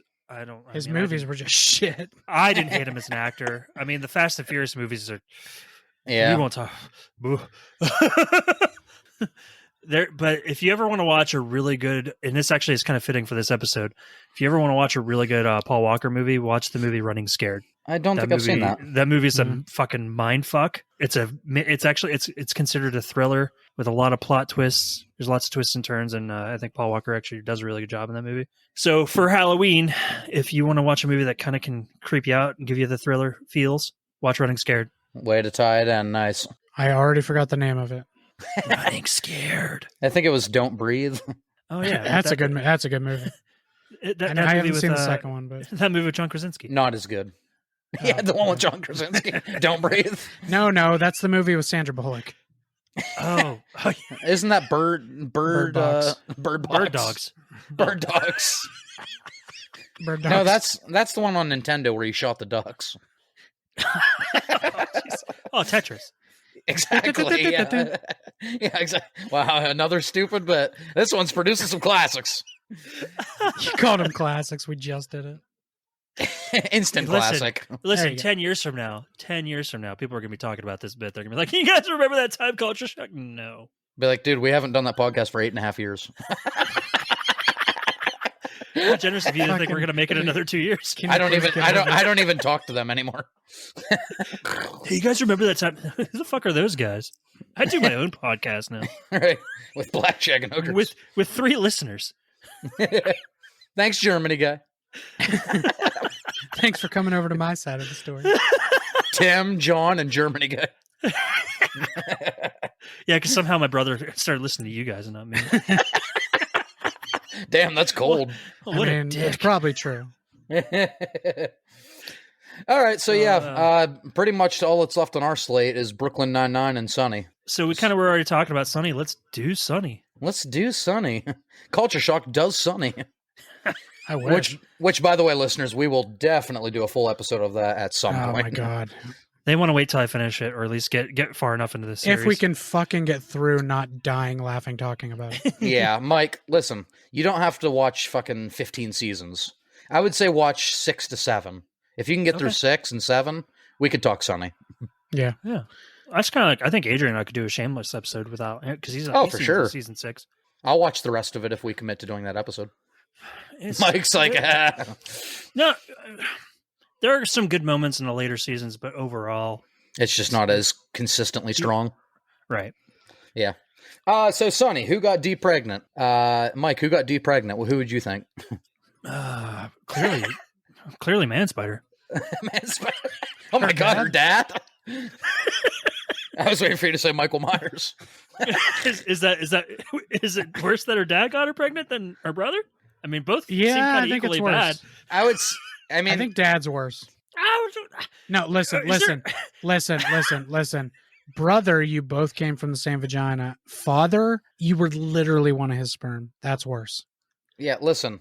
You Are we really ranking this right now? I will rank it. Welcome to Baker Reviews. Today I'm ranking what's the worst way. What's the worst incest possible? Today I'm ranking the most taboo porns. Listen, your brother, you came from the same vagina. Your dad, he came in that vagina. That's right. You know what I'm saying? Sex. And the uncle's clearly okay. What the fuck? What the fuck? Yeah, so I don't know. What do you think, Corey? Who got deep pregnant? Classic fucking Sunny episode. Oh, it's a great one. It never hurts that the McPoyles are all the way through that episode. Oh yeah. Yeah, you get fucking the waitress, the McPoyles, and Artemis. Did you say Artemis? Isn't that the fucking lawyer from To Kill a Mockingbird? Exactly. Yeah. That is his name. Artemis Finch. Artemis I Finch. think it's Atticus. It's Atticus. Yeah. That's why I was like Artemis. Artemis Yeah, but Finch. you get all the best side characters. And Boo Ridley. Boo Ridley. Oh, is that Scott's brother? Yeah. Yeah. Yes, they're Japanese. Their first name comes last. Of course, you have a lot of the best fucking Sunny moments in this episode. You have fucking D coming into the bathroom as a giant bird. I don't give a shit about your problems, D. And he actually got to act with a giant ostrich standing there. And Caitlin Olsen actually did that bird voice, which makes it even funnier. Yeah. Oh, imagine Caitlin Olsen in the recording booth just. You ever see anytime she's on the phone on the Sunny podcast, they just show a picture of an ostrich talking? Every time. She's just talking normal. It's just a picture of an ostrich talking. Yeah. Funny. You guys do understand that things aren't going to come alive just because you're spending a night in a museum. Listen, D, we're simply opening up our minds to the possibility of a wonderful night. D, why are you eating all the sandwiches? You got goddamn fat. I'm not fat. I'm pregnant. I feel like you're saying that all the time now. I feel like he's saying that all the time. So here's the thing. So far with Sunny, it's weird. Most shows I like the really like sarcastic asshole types, but this show I love fucking Charlie Day. Charlie's your guy. That's because the other four main characters are all the sarcastic assholes. That's probably it. It really is. That's what this entire show is. He's the different type, so I guess maybe that's why. But what it is, here you guys go. You're about to tune out. It's Always Sunny did what Seinfeld did. It made all of its characters unlikable. It made them not learn a lesson at the end of the episode, at the end of the season. None of the characters became better people. They were just all pieces of shit throughout. They were cynical. They were fucking jaded. They were self-absorbed. That's what it did. Rob McElhenney gives Seinfeld so much credit for their existence. It's the same kind of show. It's true. Yeah, it's the same kind of show. It's just with it updated. Literally is a show about nothing with just raunch. Yeah, hold on. I'll do it better. It's a show about nothing, but it's so much better. It's so much. Yeah, I agree. It's so much better. And I love Seinfeld, but It's Always Sunny's probably my favorite comedic show of all time. Listen, it's Adrian, up there for me. We all have our flaws. Your guys is that you don't like Seinfeld. I get it.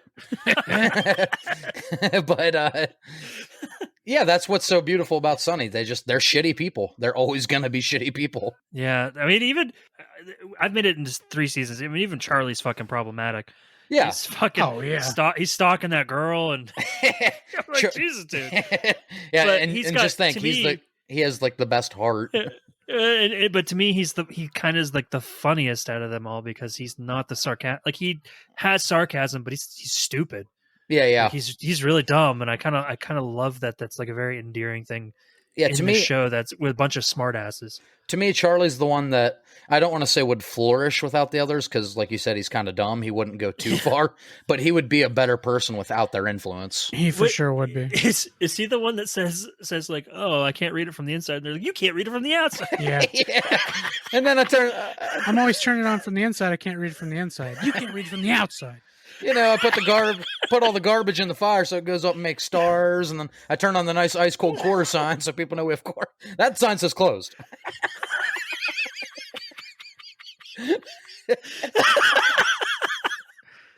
Dude, you really have to learn how to read. You're getting really fucking dumb. Yeah, Charlie, we need to have an intervention. You're getting real goddamn dumb. Intervention. Hey, How Met Your Mother did that episode's one of my favorites. That's one of my favorite episodes of Sunny altogether. The intervention episode. Oh, the intervention. Frank gets intervention. Frank is literally at his most disgusting. Frank, what's all over your Frank, it's maybe season 5? Okay. Frank, what's all over your shirt? Sap, I don't know. I guess I got really hammered and climbed a tree. Okay, honey, now you're just kind of mashing it. She's mashing it. Yeah, she does that. She does that. You guys are coming over here trying to get an intervention for your friend. Meanwhile, you're drinking wine out of a can. Oh, you noticed that? It's a genius. Frank's a genius. We're not saying he's not smart. We're not saying he's not smart. Dennis is like, can I just say, I love this wine in a can. Normally, I'm jerking around. I'd be spilling it. Dennis is he's my second favorite character. Oh yeah, Dennis, he's a golden god. Mac is actually my favorite character. Oh, that's so delusional. I don't hear Mac a lot. I like that. Mac gets better, but like at the beginning of the series, he's kind of like a really terrible human being. Yeah. Oh yeah. You got to get an abortion. Yeah, Mac is probably the worst person at the very beginning. Yeah, Dennis is just kind of vain. Mac is just a terrible human. Yeah. And then as it goes, like, okay, Dennis is fucking psychotic. Yeah. Oh, he's definitely a serial killer. Yeah. If this show doesn't end with Dennis fucking in prison and just all of them, like, something shitty happening to them, then I don't know why they went the way they went. It should literally end like Seinfeld did in prison, but way worse. Yeah, exactly. And not just a bunch of little shitty things they did, like Dennis killed a bunch of people. Yeah. And a sunnified version of that. Yeah, exactly. Yeah. And make it not very disappointing. Yeah, there you go. Like Seinfeld. Fuck. Yeah, but that episode in particular, I love the brownout, Mac. Yeah. We roll in a brownout. What's that? Well, it's when you're seeing brown. It's not quite as bad as blackout. Dennis is like, oh, I'm going to use that brown. Okay, well, now we're overusing it. Oh, no, I'm going to keep using it. Now I feel like we're overusing it. Dennis is like, it's mine now. I'm going to keep using it a lot. He's such an asshole. I like when they're all putting their stories together of how the night went. Yeah. Fucking Dennis is like, oh, yeah. And then I hooked up with that girl. Yes, yeah. And it was his sister. That's all. Like, they're trying to figure out who got deep pregnant, but Dennis is so self-absorbed. He's like, yeah, that's right. And then I hooked up with that girl. Yeah, so mystery solved. Yeah. Yeah, he forgot they were even talking about something else. He forgot what they're talking about. Well, what about D? And one of the funniest fucking moments in the show ever is when Charlie thinks when he punches the waitress's boyfriend, who's not even a waitress. She's like, I don't even know you. But when he punches the boyfriend, when Charlie thinks it's the waitress making out with him, saying that was extremely masculine, they actually figure out Artemis comes over and she says, I'm insanely high on mescaline. And she starts making out with him. Oh man. Me and Frank were behind Wendy's banging, and I used a bun in a way that would upset some people. We don't care about this. Why do you guys think that we care about this detail? It's our Wednesday night. Artemis is like, I don't remember that night. They're like, you don't remember anything? She said, no, I don't remember most nights. Artemis is always fucked up. I love when she's telling the guys in the bar about her bleached asshole. Oh my god. Dee's like, can you please stop telling people you have a bleached asshole? Yeah, but they just It's not a story the Jedi would tell you. That's not. It's not at all. Is this something I can learn from a Sith? Yeah, they all have bleached assholes. They're all about bleached Darth assholes. Maul's entire body's red except his asshole. It's white as fuck. Yeah, but Who Got Deep Pregnant, just fucking great. They do this a couple times through the series where like we get the story from different perspectives and little details change every fucking time. And that's so funny. I think for a show like Sunny, that it works really well. It works really well every time. And they don't overuse it. It's like a few times throughout the whole series. But you have fucking Dennis coming as Luigi because Mac was supposed to be Mario. Mac's like, oh no, dude, changed my mind. He's like, well, now I look like an asshole. What, I'm just a plumber? They're supposed to have like the tandem. He's like, who are you even fucking supposed to be? Vijo Morgenstein. Oh, dude, I'm that character from Lord of the Rings, Vijo Morgenstein. Okay, that's not the character's name. That's not the that's the actor's name, and you're not even getting that right. And then Charlie's like, "Oh, dude, I'm the vampire of the opera. It's Phantom." Yeah. Well, he ate theater people.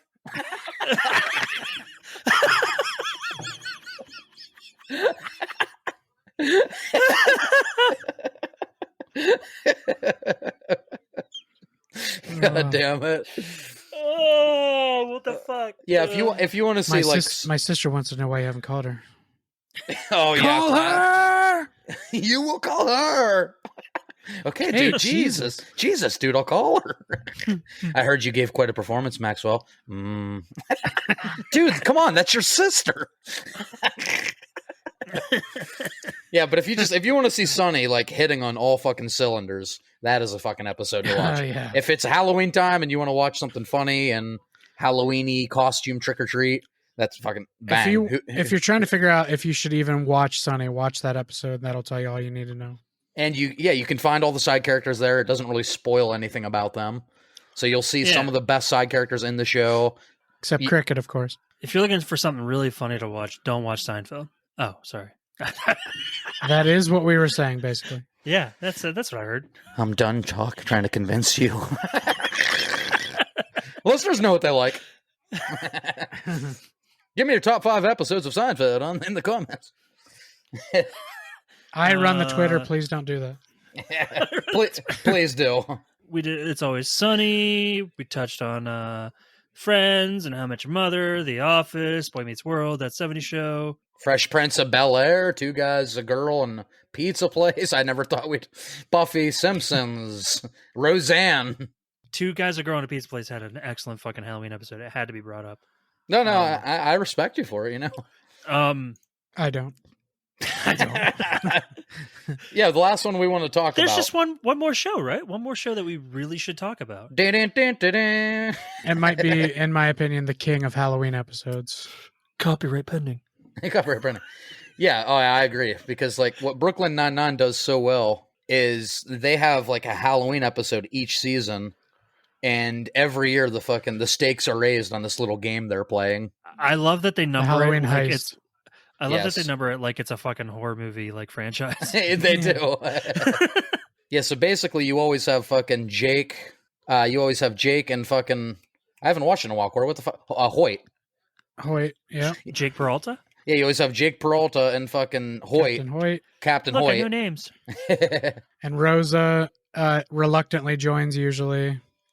Right. Usually. Yeah. I love... Isn't that where the title of your sex tape came from? No, that's not Rosa. No, I meant the episode. Oh. No, that's just kind of been a Jake joke. One, no. Yeah. It's been a Jake joke since like the first episode. Well, listen, fucking... what, guy who plays Mose, he created Office. Yeah. Michael Schur. Michael Schur also created Brooklyn Nine-Nine, so that's kind of like his That's What She Said. It's like a Jake Peralta name of your sex tape. It worked in The Office. It'd probably work over here. And I love that right. Terry always says, I'm not doing it, guys. I don't want to be part of this. Yeah, right. They always think he's like part of it, but he never wants to be part of it. Charles is one of the best parts of the heist episodes because he's always a wild card, and he always has fake Charles. Yes, fake Charles. That dude just gets more and more fucked up every season. Like he's just he's Mike, the cricket of this show. So pretty much the Halloween episodes like start with like Jake betting he can take something of Hoyt's by the end of the night, like without him noticing, like a watch. It's Holt. It's Holt, by the way. Oh yeah, Holt. So Jesus Christ, that's Holt. why it's called the Halloween heist. Got it. Yeah. So every year he's like challenging him, like I can take something of yours. Obviously, the stakes get bigger and it becomes not just something of Holt's, but it pretty much like it starts with like, if I can't take this from you by midnight, I will come in and work overtime for fucking 6 months straight without overtime pay. So like, how many laws get broken during these heists? A lot of them. Oh yeah, a lot. These are policemen. They're great detectives. They're not great policemen. Police people. They're police people. Sorry. I mean, they're never doing anything. I didn't mean to be insensitive. They're never really doing. I would say the worst you could get is they do everything inside the precinct. So maybe like destruction of property. Maybe your destruction of property. Got him. Are you okay? Did it hurt that bad? It did. Oh wait, we interrupt this program for my buddy Bill from work. Just so Halloween ends. What a piece of shit. He sent this to me. I thought you might enjoy this video. Sums everything up quite nicely. Oh, I can't wait to watch that. This is a guy who used to own a movie theater, by the way. Doesn't mean his opinion's any more credible, but well, a friend of mine who does Epic Film Guys, I love them over there. Justin, he does a weekly. It might even be more than weekly, but at I believe the Alamo. I might be wrong about that, but he does a weekly screening of like different movies, and he has people come and watch them with him, and he kind of interrupts them and stuff. Okay, cool. And he posted that he fucking hated it too, and he's like the biggest Michael Myers fan in the world. If you're a big Michael Myers fan, this movie might not be for you. Well, yeah, because Michael Myers isn't in Halloween. Jason is. Exactly. Thank you, that's Mike. right. That's right. Sorry, forgot about the mask. No, that's Jim Carrey. No, that's Eric Stoltz. What am I, therapist? Take a walk. Good parenting. Good one, Donna. Good one, Donna. I don't know. I'm just saying random Adam Sandler quotes now. I'm broken. 2 hours. I broke him ever since I did the your joke. You did. He froze for a second. And I got a message that said, "Wow, Halloween ends. What a piece of shit." So Brooklyn there's a nice piece of shit. Hey, Adam Sandler. It loops back around. He called the shit poop. Old man Jenkins called the shit poop. Oh, Corey, you guys are all gonna die. Again, ties back around to Halloween ends. So Brooklyn Nine-Nine. So Brooklyn Nine fucking no, but the genius in the episodes of Brooklyn Nine-Nine is, like I said, they do the same thing every year. They raise the stakes every year. All the diversions and the people they bring in, it gets bigger and bigger, more grandiose every season that they do it. I don't want to give away like too many of the details because I do want you to watch the show eventually. Yeah. Oh, and I will. But the Halloween, I will. But the Halloween episodes are like, you'll get to a point when you start watching it that they're absolutely a highlight of every season. And you're waiting for it to happen. Yeah, when you click on the next one, you see it's a Halloween one. You're like, fuck yeah. And it always starts so subtle. Like they don't talk about the heist usually at the beginning. No. It's usually Charles trying to get everybody excited about Halloween because they never are. Yeah. He always shows up in some elaborate costume and nobody's dressed up. And they never know who he is either. So what you're saying is I could be sitting there streaming Brooklyn Nine-Nine, and it's going on 1 o'clock in the morning, and I got to go to work the next morning, and the very next episode's a Halloween one. You're watching it. Fuck you! I'm watching it. I'm staying up till 1:30. That's the beautiful thing about those kind of shows. They're like 22 minutes. Yeah.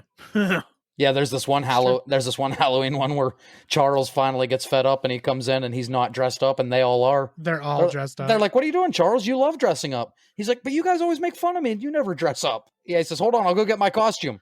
And he comes back up and they're all in normal clothes. I have seen that. I've seen that one, yeah. Yeah. I fucking love that. Brooklyn Nine-Nine, they have like a YouTube thing of like all the cold openings. It's like all Brooklyn Nine-Nine cold openings. It says, "And you'll watch every one." It's like fucking over 3 hours long. Oh my God. Well, there's a lot of them. They do cold openings very well. They do. They might even rival Sunny for me, and I love Sunny's cold openings. Yep. Whereas Brooklyn Nine-Nine does it almost. My favorite cold open of all time is actually the Backstreet Boys one from Brooklyn Oh, Nine-Nine. of course. That is the best. Yeah. But the thing that is about, one of my favorite cold openings I've ever seen. Yeah. But the thing about Sunny is I don't know if you call it a cold opening because it actually plays more into the story. Like Sunny kind of sets up a punchline for the episode. So more of a setup for the episode. Yeah. Yeah, cold openings usually aren't necessarily related to the episode. And there's really not a lot of shows that do like cold openings anymore. Yeah, you don't see it as much. Of course, I also don't watch a lot of newer comedies, so maybe they do, and I don't fucking have any idea what I'm talking about. Like, like you watched all of New Girl. They didn't do cold openings. Everything pertained to the story. Yep. How I Met Your Mother. Everything pertained to the story. Mm-hmm. You know what show did do cold openings? Two Guys and a Girl. Oh, did it? And The Office. The Office did cold openings. The Office. Yep. Did The Office do cold openings in season 1? I don't know. I think it was just straight do. Yeah, I think I went straight to I think it was just the theme song. Yeah. I don't know. I skip the first season sometimes. Oh, sorry. Hey, you know what else you can skip? Halloween Ends. Don't skip it, though. Don't skip it. Don't skip at least it. It ended. Well, or did it? It did. I watched it. Or did it? I watched it. We took a 2-hour break, and Mike watched the movie. So now, Mike, what are your thoughts? So it picks up right where the last one left off. Right. Okay. So you did watch it. Now I know. Now he knows. Mike, did you accidentally watch Jason X? That's the best one, isn't it? Oh, I mean, you can check my Friday the 13th ranking over on Baked Reviews, one of my earliest videos. Well, actually, and a full-fledged Jason X review I did. In fact, it's really funny that it's while you were doing those, you used to shit on Jason X so much, and then after you watched it, you're like, this movie's a lot better than I remember. No, I never said it was good. No, but you didn't. You said it was better than you remembered it. Yeah, Jason X was always a guilty pleasure of mine. It's ranked on the upper end of my list. Yeah. I think it's better than his fucking exploding zombie face in 7. What about Jason in New York? I like Jason X more than Manhattan. Yeah, me too. Uh, Isn't that where he kicks the fucking the boombox? Yep. I think that's gonna be it for this Halloween edition of Culture Shocked. Before we go, I'd like to ask you all not to be basic witches and rate and review our podcast. Corey, where can they do that at? Well, they can, anywhere they get their podcast, they can rate and review us. But if they want to get a hold of me and comment on our stuff or find anything we got going on, I like to post a lot of nerdy stuff, video games, movies, TV, whatnot. I do that on Facebook. It's Culture Shock Podcast. On Instagram, it's Culture Shock 21. And on Twitter, it is CS Podcast 21. Adrian, is there anything you would like to say? Any final thoughts or, want to plug your channel? So month of horror here in October goes on. We are gonna, like I said, Corey and I referenced a few times throughout this podcast, I will be talking about Halloween Ends on my own. I actually Great movie. Exactly. Thank you, Mike. I actually hope to collaborate with one of my fellow YouTubers, so hopefully that's something you can look forward to and do a little bit of a live chat with him. I'm not sure if we're going to do it on my channel or his channel, but that will be coming down the pipeline. And I will be ranking all 13 fucking Halloween movies on the 31st.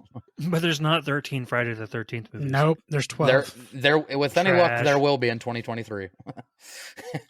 But you can find all that and much more on my channel, YouTube channel, Baker Reviews. That is youtube.com/Baker Reviews. Also, please rate and review the podcast. Give us 5 stars. Tell us who your favorite cast member is. And that's about it for me. Yeah. I hope you guys enjoyed the episode. Don't forget to subscribe wherever you get your podcasts. And from all of us here at Culture Shocked, thanks for listening. Where's my candy, you son of a bitch?